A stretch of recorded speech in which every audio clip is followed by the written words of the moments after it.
وجود سخاوت میں ہے۔ وجود سے مراد یہ ہے کہ آپ کو جو اس نے وجود دیا ہے نا، تو یہ اس کی آپ پر ایک سخاوت ہے، یہ مراد ہے وجود سخاوت میں ہے۔ یعنی کہ وہ اپنی طرف سے اس نے دیا، سخی وہ ہوتا ہے اپنی طرف سے دیتا ہے نا، وہ اس پہ کوئی معاوضہ تو نہیں چاہتا، کوئی صلہ تو نہیں چاہتا، تو اپنی طرف سے آپ کو جو دے رہا ہے تو وہ اس کی طرف اشارہ ہے کہ اللہ تعالیٰ نے جو آپ کو وجود دیا ہے تو یہ اس کی آپ کے اوپر ایک سخاوت ہے۔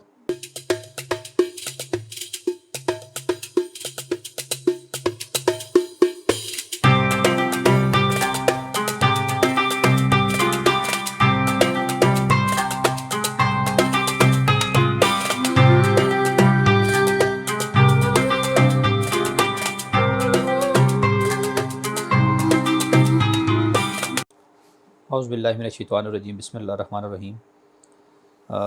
نیکسٹ جو بیان ہے جی وہ ہے بیان سبب۔ اشارہ ہے کہ وجود سخاوت میں ہے۔ آپ علیہ السلام کا فرمان ہے، اللہ تعالیٰ فرماتا ہے تو خرچ کر میں تجھ پر خرچ کروں گا۔ بندے کا خرچ کرنا سخاوت الہی کی چابی ہے۔ پہلی اس سخاوت کے بارے میں تیرا کیا خیال؟ اس کی چابی کیا تھی؟ سب سے پہلے اونٹ کو کس نے خارش لگائی؟ اس کے پاس غیب کی چابیاں ہیں، اسی کے پاس غیب کی چابیاں ہیں۔ جب بھی ان کی جلدیں پک جائیں گی تو ہم نئی جلدوں سے انہیں تبدیل کر دیں گے۔ تبدیلی کی وجہ سے جلد کا پکنا ہے اور یہ اس کی چابی ہے۔ یہاں عذاب میں سخاوت ہے، اس پر غور کر۔ شیخ نے سارے اشارات ہی بیان کیے ہیں کہ ایک اشارہ، دوسرا، تیسرا، چوتھا، 4-5 اشارات بیان کر کے ان کو جوڑنے کی کوشش کی ہے، سمجھے بیچ میں۔ اب پہلے یہ پڑھ لیں اس کا حاشیہ ہے یا حاشیہ پڑھ لیتے ہیں، اس کے بعد پھر حاشیے میں ہمیں کچھ تھوڑا کلو مل جاتا ہے نا۔ 41 نمبر کیا ہے؟ حاشیہ نمبر 41 جی شیخ اکبر فتوحات مکیہ میں لکھتے ہیں ان کی جلدیں پک جائیں گی، مطلب سن ہو جائیں گی، سو پکنے اور تبدیلی کے دوران انہیں تکلیف نہیں ہوگی، کیونکہ جب تبدیل کر رہا ہوگا، جب پکنے کے بعد وہ جلد تبدیل کی جائے گی تو اس وقت وہ جو تبدیلی والا جو ٹائم ہوگا اس وقت انہیں وہ تکلیف نہیں ہوگی۔ جب ان کی جلد پک گئی تو ان کے حق میں آگ کی شدت ختم ہو گئی، یعنی ایک وقت آتا ہے نا عذاب نہیں ہوگا، وہ اگر ادھر پڑا رہے گا نا، بیچ میں پڑا رہتا ہے، ہوگا بلکہ کوئلہ ہو گیا، جلد جب جل گئی تو پھر وہ کیا درد کی کیفیت جو تھی وہ بھی جاتی رہی۔ پھر جب تبدیلی والا جو ٹائم ہوگا اس میں بھی اسے وہ اتنی تکلیف نہیں ہوگی۔ ہاں جب وہ تبدیل کر کے نئی جلد دے دی جائے گی تو پھر تکلیف ہوگی، دوبارہ سے عذاب شروع ہو جائے گا، تو آگ کی شدت ختم ہو جائے گی۔ اس وقت وہ آگ میں ایسے ہوں گے کہ انہیں اپنے اجسام میں آگ کا کچھ درد محسوس نہیں ہو رہا ہوگا۔ چلیں جی ابھی یہ شروع سے پڑھیں نا، پہلے تو اشارہ ہے جی وجود سخاوت میں ہے۔ الوجود فی الجود، ہاں وجود سخاوت میں ہے۔ وجود سے مراد یہ ہے کہ آپ کو جو اس نے وجود دیا ہے نا تو یہ اس کی آپ پر ایک سخاوت ہے، یہ مراد ہے وجود سخاوت میں ہے۔ یعنی کہ وہ اپنی طرف سے اس نے دیا، سخی وہ ہوتا ہے اپنی طرف سے دیتا ہے نا، وہ اس پہ کوئی معاوضہ تو نہیں چاہتا، کوئی صلہ تو نہیں چاہتا، تو اپنی طرف سے آپ کو جو دے رہا ہے تو وہ اس کی طرف اشارہ ہے کہ اللہ تعالیٰ نے جو آپ کو وجود دیا ہے تو یہ اس کی آپ کے اوپر ایک سخاوت ہے۔ یعنی کھول کے اگر اس طرح سے بتایا جائے، دیکھیں ہماری تو دیکھیں بہت علم ہے نا، صرف عین ثابت ہے۔ اگر اس اللہ تعالیٰ نے ہمیں جو وجود عطا کیا ہے، وہ مستعارض وجود جو دیا ہے، وہ اس کی سخاوت ہے کہ اس نے سخی ہے تو اس نے وہ دے دیا ہے کہ ٹھیک ہے تم اس کو یوز کرو، استعمال کرو۔ آپ علیہ السلام کا فرمان ہے، اللہ تعالیٰ فرماتا ہے تو خرچ کر میں تجھ پر خرچ کروں گا۔ اللہ تعالیٰ کا یہی ہے نا کہ تو خرچ کرے گا تو میں تجھے اور دوں گا۔ اب دنیا کے اندر اللہ تعالیٰ بندہ ایک دیتا ہے تو اللہ تعالیٰ اس کے بدلے سے 10 دیتا ہے۔ اسی طرح جتنا وہ بڑھاتا جائے گا تو اسی طرح سے جتنی نیت خالص ہوتی جائے گی اللہ تعالیٰ اس کو مزید بڑھاتا جاتا ہے۔ اب قرآن پاک میں بھی ہے کہ وہ گندم کے خوشوں کی طرح وہ مثال ہے اس کی کہ ایک دانہ ہے، پھر اس کے ساتھ 70 لگتے ہیں، تو وہ مطلب مثال، ہاں جی وہ 700 تک وہ معاملہ ہے۔ تو پھر کہتے ہیں جی کہ اللہ تعالیٰ فرماتا ہے تو خرچ کر میں تجھ پر خرچ کروں گا۔ اس کے بارے میں اللہ تعالیٰ فرماتا ہے تو خرچ کر میں تجھ پہ خرچ کروں گا۔ اب اس کو پہلے سے جوڑیں گے تو سب سے پہلے شیخ نے کہا کہ جی اللہ تعالیٰ نے تجھے وجود دیا بحیثیت ایک سخاوت، خرچ کیا، مطلب ایک سخی کا خرچ کرنا کے لحاظ سے وجود کو جوڑا، اور پھر یہ والی حدیث لے کے آئے کہ تو خرچ کر۔ اب تو خرچ کرنے سے مراد یہ ہے کہ تو اپنے طور پر جو سخاوت کر سکتے، مال کی سخاوت صرف مراد نہیں ہے، آج کے علاوہ بھی یعنی کہ تو اپنے طور پر جو اس صفت کو قبول کر سکتا ہے رب کی سخاوت والی، تو وہ کر، اس کے نتیجے میں کہا کہ جی میں تجھ پر خرچ کروں گا، یعنی کہ میں تجھے اور دوں گا، سادہ لفظوں میں یہ ہے۔ اب یہ دو چیزیں جب اب یہ خیر آگے، بندے کا خرچ کرنا سخاوت الہی کی چابی ہے۔ اب شیخ کہہ رہے ہیں کہ کوئی بھی بندہ اگر کوئی خرچ کرتا ہے تو اس کا خرچ کرنا بھی مطلب خود سے تو نہیں کر سکتا، کیونکہ مخلوق اور خالق میں فرق یہی ہے کہ مخلوق محتاج ہے اور خالق جو ہے وہ بے نیاز ہے۔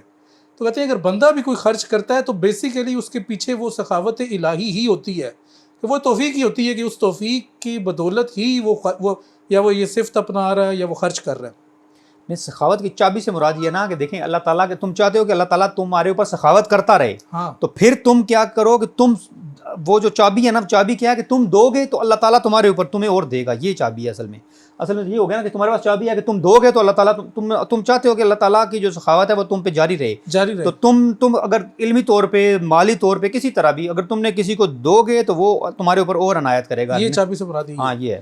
لیکن اس کے آگے پھر کہتا ہے جی کہ سخاوت الہی چابی ہے پہلی سخاوت کے بارے میں، پہلی سخاوت کے بارے میں تیرا کیا خیال ہے؟ وہی آ گیا نا، تیرا کیا خیال ہے؟ پہلی دفعہ تو نے کس طرح دی؟ پہلی دفعہ اس نے تجھے توفیق دی تو تبھی تو نے پہلی دفعہ تو تبھی بندہ دے سکتا ہے جب وہ توفیق دیتا ہے۔ یہ پوائنٹ پھر وہی آ گیا کہ ٹھیک ہے کہ جب آپ دیتے ہیں تو پھر اللہ آپ کو دیتا ہے پھر اور، لیکن پہلی دفعہ آپ نے کس طرح دیا؟ آپ تو خود نہیں دے سکتے، خود تو نہیں، وہ تو اس نے ہمیں توفیق سے ہی ہے۔ تو پھر دیکھیں اس کی چابی کیا تھی؟ شیخ اکبر نے سوال یہی اب دیکھیں سب سے بڑا جو پہلا یہ جو پہلا نا کہ جو سخاوت وجود سخاوت میں ساری جو بات ہے اس چیز فکرے کے اندر ہے، یہ وجود سخاوت میں ہے۔ دیکھو سب سے سٹارٹنگ کیا ہے، اللہ تعالیٰ نے ہمیں جو وجود دیا نا وہیں سے ساری بات چلی۔ اللہ تعالیٰ نے ہمیں وجود عطا کیا تو وہیں سے ہی وہ سخاوت والا معاملہ چل نکلا۔ تو پھر کیا تھا کہ اس نے ہمیں وجود عطا کیا، سخاوت اس نے کی، پھر ہمیں کہا کہ تمہارے پاس بھی اگر تم چاہتے ہو کہ اللہ تعالیٰ مزید تم پر سخاوت کرے تو تم وہ چابی استعمال کرو۔ وہ چابی کیا ہے؟ وہ بھی سخاوت کی ہی چابی ہے کہ تم سخی بن جاؤ تو وہ تمہارے اوپر سخاوت کرتا رہے گا۔ پھر کیا کہ پہلی سخاوت کے بارے میں تیرا کیا خیال ہے؟ اب پہلی سخاوت کیا ہے؟ جب تو نے دیا، میں وہی کہہ رہا ہوں نا، وہ کیا تھا؟ وہی تھا عین ثابت کے اندر۔ دیکھیں اگر ہم اور پیچھے چلے جائیں نا تو وہ عین ثابت اس پہ چلے جائیں گے۔ عین ثابت کے اندر اللہ تعالیٰ نے دیکھا کہ اس کے مطلب عین کے اندر موجود ہے کہ اس نے یہ سخاوت کرنی ہے، وہ سخاوت کرے گا تو پھر اللہ تعالیٰ مزید اس کے اوپر پہلی دفعہ تو دینا۔ اصل میں پوائنٹ سب سے بڑا یہی ہے۔ یہ نہیں، پہلی سخاوت پھر کس طرح ہوئی؟ پہلی سخاوت یہی ہے نا، دیکھو سب سے پہلی سخاوت تو توفیق سے ہی ہو سکتی ہے۔ میں یہ کہہ رہا ہوں کہ کہہ رہی ہے پہلی سخاوت کے بارے میں تیرا کیا خیال ہے؟ پہلی اس کی چابی کیا تھی یہ بھی کر دیکھو۔ اب پہلے دیکھو اس کی چابی کیا تھی، اور سب سے پہلے اونٹ کو خارج کس نے لگائی؟ اب یہاں پہ کس نے لگائی؟ اللہ تعالیٰ نے لگائی، اور کس نے لگائی؟ تو یہ میں کہہ رہا ہوں کہ وجود میں کہہ رہا ہوں کہ سب سے پہلا جو یہ ہے نا کہ وجود سخاوت میں ہے، اسی کے اندر ہی یہ سارا جتنا بھی اگلی تفصیل ہے وہ اس کے اندر بند ہے۔ ہاں وہ آگے بتا دیا نا کہ اسی کے پاس غیب کی چابیاں ہیں بس، یعنی کہ پہلی دفعہ اسی نے ہی آپ کو توفیق دی کہ آپ نے کیا اور پھر اس کو کنٹینیو کرتے رہے تو وہ دوسری چابی بن گئی، تو یہ آگے چلے گی۔ پھر کہ سب سے پہلے اونٹ کو خارج کس نے لگایا؟ اب بات کہاں پہ چلے گی؟ پھر وہی بات آ گئی کہ وجود سخاوت کے اندر۔ اب سب سے پہلے اب ہم کہیں گے کہ مرغی انڈا پہلے آیا یا مرغی پہلے آئی؟ یا پہلے تو ظاہر سی بات ہے مرغی آئے گی تبھی انڈا آئے گا، یا پہلے انڈا آئے گا تو پھر مرغی آئے گی، کچھ نہ کچھ تو اس میں سے نکالیں گے۔ لیکن اللہ تعالیٰ ہے سب سے پہلے، تو ہم کہیں ہمارے نزدیک سب سے پہلے اللہ تعالیٰ ہے جس نے وہ وجود عطا کیا، اور اس وجود کے بعد یہ ساری چیزیں آگے آئیں۔ تو جو سب سے پہلی چیز تھی وہ وہی ہے۔ سب لوٹ کے کہاں پہ چیز جا رہی ہے؟ رب تعالیٰ پہ جا رہی ہے، اللہ تعالیٰ پہ جا رہی ہے جس نے وہ سخاوت کی۔ جی ٹھیک ہے جی۔ سب سے پہلے اونٹ کو خارج کس نے لگائی؟ اس کے پاس غیب کی چابیاں۔ ٹھیک ہو گیا۔ جب بھی ان کی جلدیں پک جائیں گی تو ہم نئی جلدوں سے انہیں تبدیل کر دیں گے۔ ہم لوگ آگے اس کا حاشیہ پڑھ چکے ہیں۔ تبدیلی کی وجہ سے جلد کا پکنا ہے اور یہ اس کی چابی ہے۔ اب تبدیلی جو ہے، اب دیکھیں اس کو جوڑا کس چیز سے ہے؟ تبدیلی کی چابی پکنا ہے۔ تبدیلی کی چابی پکنا ہے۔ تو پھر کیا؟ اور یہ اس کی چابی ہے۔ یہاں عذاب میں سخاوت ہے، اس پر غور کر۔ عذاب میں سخاوت ہے نا کہ اس کچھ لمحے کے لیے عذاب، یہ بھی جب پکنے کا ٹائم تھا تو عذاب سے ہٹا دیا گیا۔ بھائی یہ سخاوت ہے اس میں۔ تو اصل میں یہ ترجمہ ہے السبب، تو سبب سے مراد ہے کہ پہلے سبب کی طرف شیخ اشارہ کر رہے ہیں۔ سب سے پہلا کیا چیز؟ کہ حق تعالیٰ کی طرف ہی ہر چیز لوٹے گی، بس یہ سادہ لفظوں میں یہ مین چیز۔ ہم مین چیز پہ اگر جائیں گے نا تو حق تعالیٰ کی طرف ہی ہے وہ سب سے پہلے۔ جیسے وہ ایک میں پہلے بھی بتایا تھا کہ ہماری وہ ایک کتاب ہے کتاب الاسفار، اس میں وہ تھا رب سے رب پر رب تک، یعنی اول بھی وہی ہے، آخر بھی وہی ہے، درمیان میں بھی وہی ہے، اوپر بھی وہی ہے، نیچے بھی، دائیں بائیں، ہر طرف وہی ہے۔ تو اس لیے بندے کا مطمع نظر یہی ہونا چاہیے کہ اس کی نگاہ سب سے پہلے، چاہے وہ دنیا کے اندر جو چیزیں بھی استعمال کر رہا ہے، تو ایک چیزیں بدنی وقتی طور پہ استعمال کر رہا ہے، لیکن اس کے مائنڈ میں لاشعور میں یہ چیز اس کی جب پکی ہو جائے گی کہ یہ میرا اختیار اس میں نہیں ہے، اس سارا اختیار کس کا ہے؟ اللہ تعالیٰ کا ہے، اور اسی کے اوپر نظر جب ہوگی تو پھر اس بندے کے معاملات اگلے معاملات سارے ٹھیک ہوتی ہیں۔ نیکسٹ چلیں جی۔ یہ راجہ خضر صاحب کہہ رہے ہیں جی یہ کس ٹائم ہوتا ہے درس، کس کتاب سے پڑھایا جاتا ہے؟ میں نے آج پہلی دفعہ شرکت کی ہے تو زیادہ معلومات نہیں ہیں۔ اصل میں ہمارے تو یہ بیٹھک جو ہے اس کا سلسلہ تو کافی پرانا ہے، تو آج کل جو ہم لوگ ویسے تو ہماری ٹائمنگز تھیں دو، ایک فرائیڈے کو اور سنڈے کو۔ فرائیڈے کو ہم جو ہماری بیٹھک ہوتی ہے وہ ہوتی ہے شام کو، فرائیڈے والے دن۔ تو ویسے آج ویسے ہم لوگ فرائیڈے نہیں ہے لیکن سیٹرڈے وہ کل ہم لوگوں نے کسی وجہ سے نہیں کر سکے، تو آج ہم لوگ بیٹھک کر رہے ہیں۔ تو جو ہوتی ہے سنڈے کو دن کے ٹائم ہوتی ہے، ہاں لیکن ابھی کنفرم نہیں لیکن ہے، ابھی رمضان سے پہلے کی ٹائمنگ تھی، ابھی ذرا ایڈجسٹ ہو کیونکہ کیونکہ گرمی کا ماحول ہے، گرمی آ گئی ہے، تو اس وجہ سے اب ہم وہ ٹائم ایڈجسٹ کر کے، تو اگر آپ کو چاہتے ہیں کہ ہمارے ساتھ ان ٹچ رہیں تو ہمارے جو آپ ہمارا جو فیس بک کا جو آئی ڈی ہے اس پیج ہے اس کو لائک کر لیں، تو جو بھی ہم ہاں جی لنک آپ کو آ جائے گا، آپ کو پتہ چل جائے گا کہ ہماری بیٹھک کا ٹائم۔ تو کتاب جی واٹس ایپ گروپ پہ ہمارا آپ آ جائیں، ٹیلی گرام پہ ہے، ادھر آ جائیں، ہاں جی۔ تو اس گروپ میں آپ کو پھر آتی رہتی ہیں ڈیٹیل کی جی کس ٹائم ہے۔ تو یہ کتاب ہم پڑھ رہے ہیں رسائل ابن العربی، اور اس میں رسالہ ہے تاج التراجم، یہ آپ دیکھ لیں اگر نظر آ رہا ہے آپ کو تو۔ سمینہ عظمت صاحب السلام کہہ رہی ہیں۔ وعلیکم السلام۔ سہیب خان صاحب کہہ رہے ہیں ہمارے پاس جو ہے وہ اللہ کا وجود جو ہے وہ اللہ کی امانت ہے۔ ٹھیک ہے۔